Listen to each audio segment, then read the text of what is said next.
If you feel nervous when you speak English, don't worry, you're not alone. This is probably the most common problem that my students face, and it's so common that I wanted to make a quick video for you on this topic.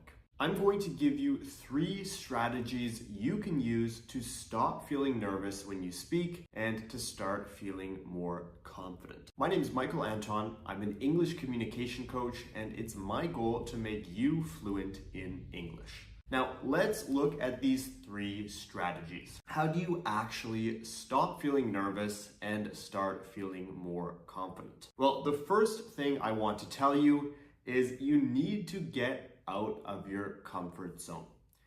In English or anything in life, if you don't challenge yourself, if you don't put yourself out there, if you don't put yourself in difficult situations, you're never going to improve. As I said, the number one most common problem for students is feeling nervous when they speak English. And when I talk to them, when I ask them more about, why they actually feel this, they always tell me they don't practice speaking enough. And that is the biggest mistake you can make if you feel nervous. The moment you feel nervous to speak, that is an opportunity. That is an opportunity to improve. It's an opportunity to get out of your comfort zone and do something difficult, to speak, to put yourself out there, to challenge yourself, and that's the only way you will improve.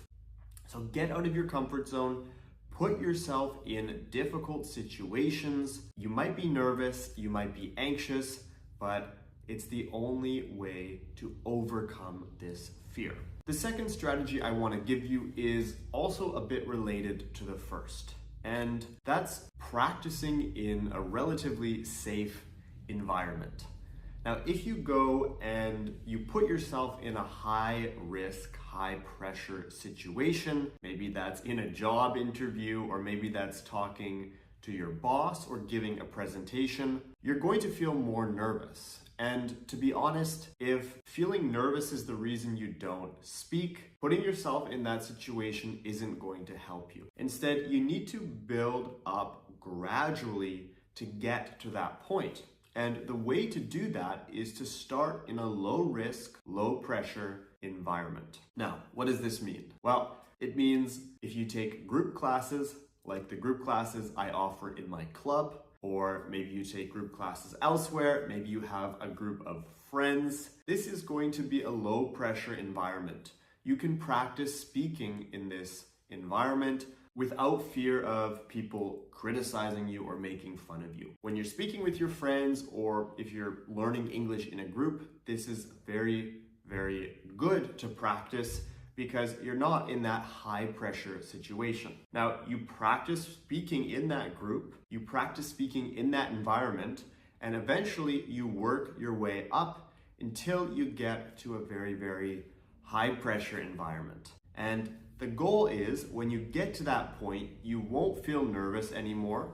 You will feel much more confident. Why? Because you've already practiced in the training ground or the practice ground. Now, the third tip I need to give you is if you're a perfectionist, this is really going to harm your progress. Don't be a perfectionist. And I know it's difficult to get out of this mindset because, to be honest, I'm a perfectionist myself, but being a perfectionist is only going to hurt you. Now, why is this? Well, first of all, when you speak, when you do anything, there's no such thing as perfection. And if you're always trying to be perfect, if every word needs to be pronounced perfectly, eventually you're never going to be satisfied. And if you're never satisfied, you're never going to speak. And what happens if you don't speak? You don't get out of your comfort zone and you won't improve. So perfectionism is your enemy. Now, we have a saying in English, imperfect action is better than inaction. So it's better to take action, but to make some mistakes than to do. Get out of your comfort zone. Practice in a low risk, low pressure environment, And of course, stop worrying about being a perfectionist. These are my top 3 tips for you to start feeling more confident and to stop feeling nervous when you speak English. I really encourage you to find somebody to speak with, to practice with your friends, maybe they're native speakers or they're also learning English, because this is really, really going to help you improve your mindset and your confidence. I hope you have a wonderful day, and I will see you in the next video. Bye for now.